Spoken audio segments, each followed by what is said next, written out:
The faint glow of neon signs flickered against the darkening sky as Terrence parked his dusty pickup truck in front of Elliot's Taproom, a modest bar, just off Highway 74 in North Carolina. The bar wasn't anything fancy, just a staple for locals, truckers, and road-weary souls looking for a cold drink. And a quiet corner. Terrence, having just returned from deployment a week ago, wanted nothing more than a moment to relax before heading back to the demands of everyday life. Pushing open the creaky door, Terrence stepped inside and was greeted by a wave of chatter and the hum of an old jukebox playing Johnny Cash. He scanned the room, taking the usual crowd, a couple of regulars playing pool, a group laughing at the bar, and a few loners sipping beer in silence. He didn't come here to make friends, just to decompress. He found a corner table near the back, tucked away, but with a clear view of the room, his camouflage uniform blended into the dim ambience, save for the scuffed sneakers on his feet. Shoes chosen for comfort, not appearance. Terrence ordered a glass of water and nursed it quietly, his thoughts drifting to the family he was finally going to see after so many months. His mother's cooking and his niece's excited voice were all he could think about. The door slammed open, breaking his reverie. A group of 6 men strode in their heavy boots, echoing on the wooden floor. They were older, their leather jackets emblazoned with patches and insignias that told the world they were veterans. They were loud, laughing and clapping each other on the back as they made their way to the bar. Terrence gave them a passing glance before returning to his drink, but one of the men didn't just glance back. The leader, a burly man with a salt and pepper beard and piercing eyes, froze mid-laugh. When he noticed Terrence, he muttered something to his group, and they all turned to look. Their laughter quieted, replaced by a simmering tension that slowly filled the room. Terrence felt their stares but didn't acknowledge them. He'd experienced that kind of look before, the one that sized you up, judged you without context. He sipped his water, trying to focus on the jukebox, instead of the growing unease that seemed to ripple through the air at the bar. The group huddled closer, their voices low but pointed. The burly leader whispered something, and one of the others laughed, casting a pointed glance in Terrence's direction. Terrence kept his calm, his posture relaxed, but his senses sharp. He had learned long ago to stay composed under pressure, lessons from years of service. Still, the weight of their stares didn't go unnoticed. The night, which had started as a simple escape, was about to take a turn Terrence hadn't anticipated. The hum of the jukebox was drowned out by the heavy thuds of boots as the group of men made their way toward Terrence's table. Their leader, the burly man with the salt and pepper beard, was at the front, his eyes locked on Terrence like a hawk sizing up its prey. Terrence felt the shift in energy even before they reached him. The room, once filled with casual chatter, grew noticeably quieter. The bartender paused mid-pour, and the regulars glanced at the group with wary eyes. Terrence set his glass down and leaned back slightly, his calm demeanor masking the alertness that had settled into his muscles. "Hey," the leader barked, stopping just a few feet from Terrence's. Voice was rough, gravelly, and laced with an edge of disdain. "Nice uniform you got there. Where'd you get a Halloween store?" The men behind him chuckled, their laughter thick with mockery. Terrence looked up, his expression steady. He'd heard worse, much worse. "It's mine," he replied, evenly earned. At the leader raised an eyebrow, feigning surprise. "Earned it? Huh, that's funny, because I've seen plenty of real soldiers, and none of them wear sneakers with their fatigue. You're trying to play dress up for sympathy or maybe a free drink." Terrence's jaw tightened slightly, but his voice remained level. "I don't need sympathy or free drinks. I'm just here to enjoy my evening." The leader's lips curled into a smirk as he leaned in closer, his beer-soaked breath invading Terrence's space. "You don't look like no soldier to me," he sneered. "Where's your boots, your tags? Hell, you probably don't even know how to salute properly." One of the men behind him added, "Bet he couldn't tell us the first thing about basic training." Another chimed in, "Probably never seen a battlefield in his life." The group erupted in laughter again, their voices grating against the low hum of the jukebox. Terrence stayed silent, his eyes moving between the men. He wasn't intimidated, but he wasn't about to fan the flames either. His years in the service had taught him how to pick his battles, but there was something about this encounter that rubbed him raw. It wasn't just their words, it was the audacity, the ignorance. "I don't need to prove anything to you," Terrence said, finally, his voice calm but firm. The leader, now visibly irritated by Terrence's composure, stepped even closer, his large frame looming over the table. "You think you're some kind of hero, huh, walking in here like you belong? I don't think you do." The room seemed to hold its breath. Terrence met The man's gaze unflinching. "I've served 3 tours overseas," he said, his voice steady, but carrying an edge, "and I don't need your approval to belong anywhere." The laughter stopped for a moment. The leader hesitated, his bravado faltering under the weight of Terrence's words, but pride wouldn't let him back down. Instead, he scoffed, "Yeah, prove it, show us your tags, otherwise you're nothing." But a liar. Terrence's eyes flicked to the others in the group, noting their uneasy glances they weren't as sure about the leader's accusations now, but none of them dared to speak up. He exhaled, slowly resisting the urge to escalate.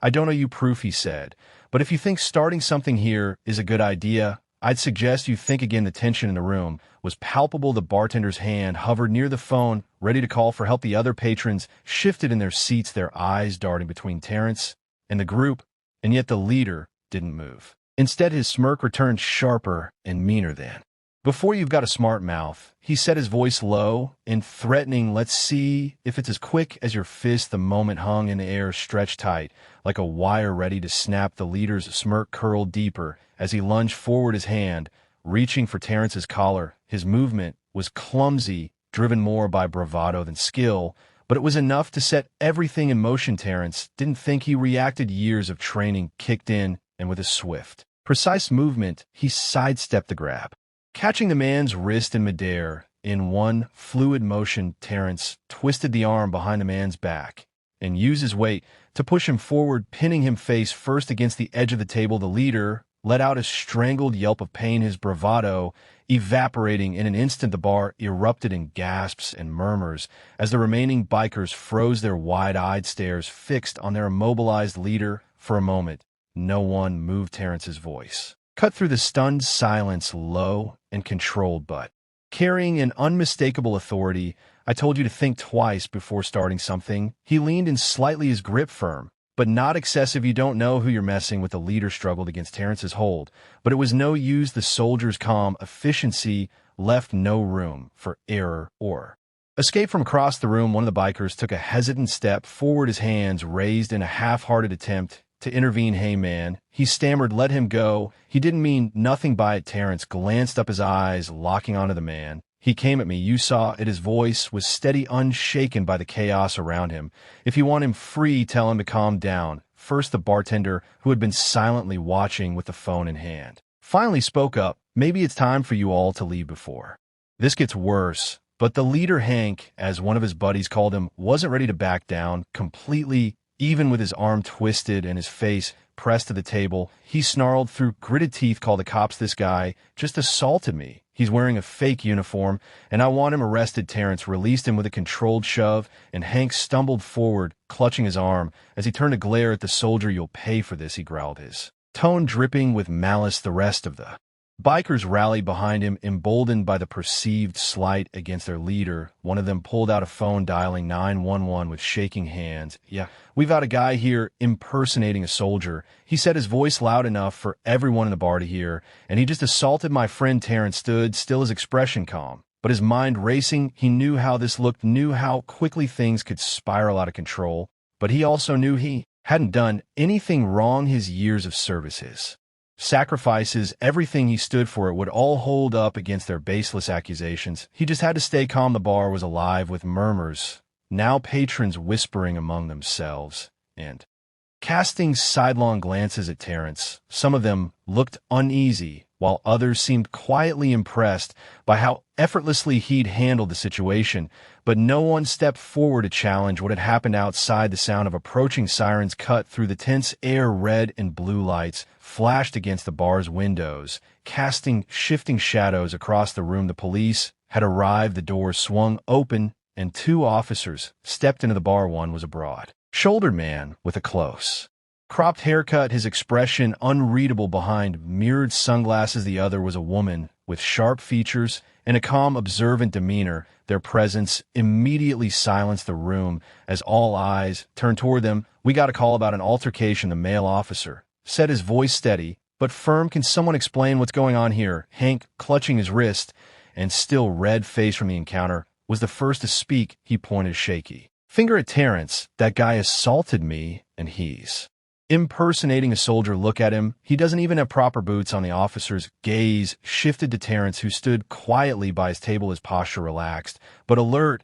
Is that true? The officer asked, his tone neutral. Terrence shook his head slowly and met the officer's eyes. No, sir, this man and his friends confronted me because they didn't believe I'm a real soldier. When he tried to grab me, I defended myself. The female officer stepped forward, her eyes scanning the room. Did anyone witness what happened? She asked, her voice carrying a calm authority. The bartender spoke up, breaking the tense silence. I saw it. Hank went after him. First, that soldier just reacted to protect himself. It wasn't an assault. A murmur of agreement rippled through the room. One patron near the jukebox added, yeah, he didn't start anything. Hank's been on edge since he walked in. The male officer turned back to Terrence. Do you have any proof of your service, sir? Terrence nodded, keeping his movements measured as he gestured toward the duffel bag on the floor by his table. In that bag, I've got my service uniform with my name and rank. I also have my ID and my wallet. You're welcome to take a look. The officer retrieved the bag and carefully opened it, pulling out the neatly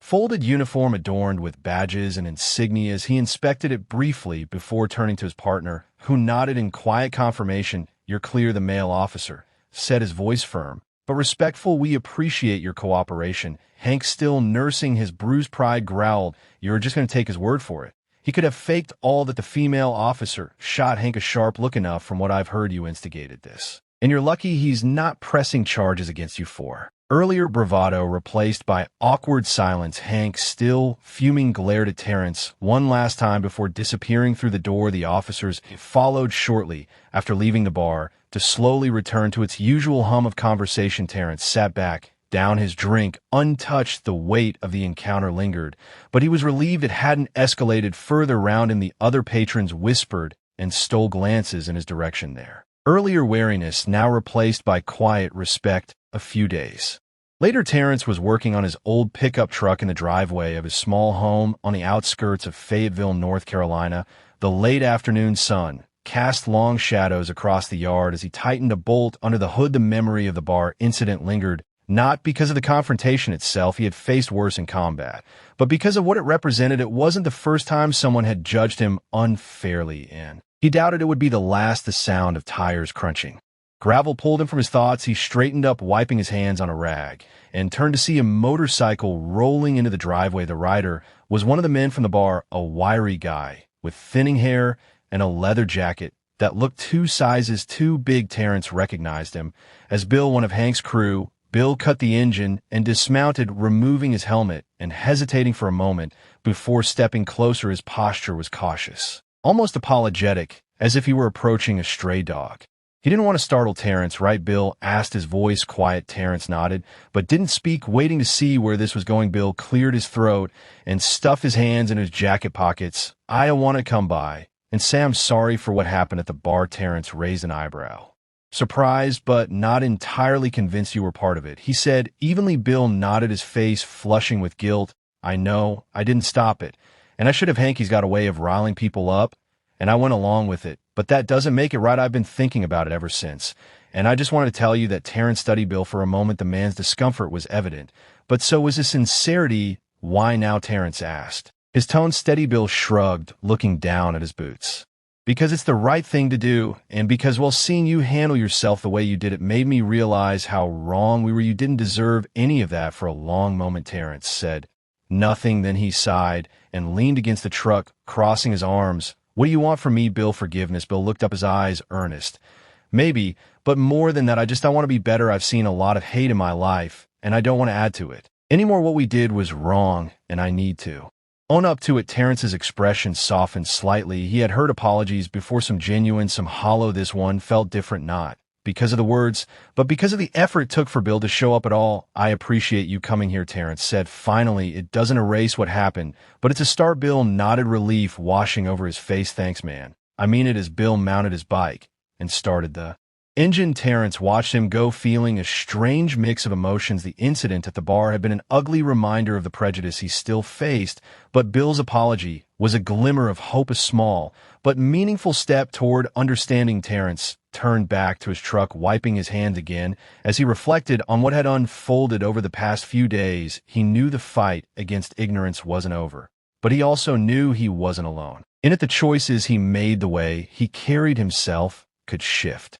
perspectives one person at a time. The evening air was calm. As he finished his work, the quiet, punctuated by the distant hum of cicadas, Terence felt a sense of resolve, not just to keep moving forward, but to face the world with the same strength and integrity that had carried him through his service. Sometimes the battles weren't fought overseas. Sometimes they were fought right here in bars and homes and hearts.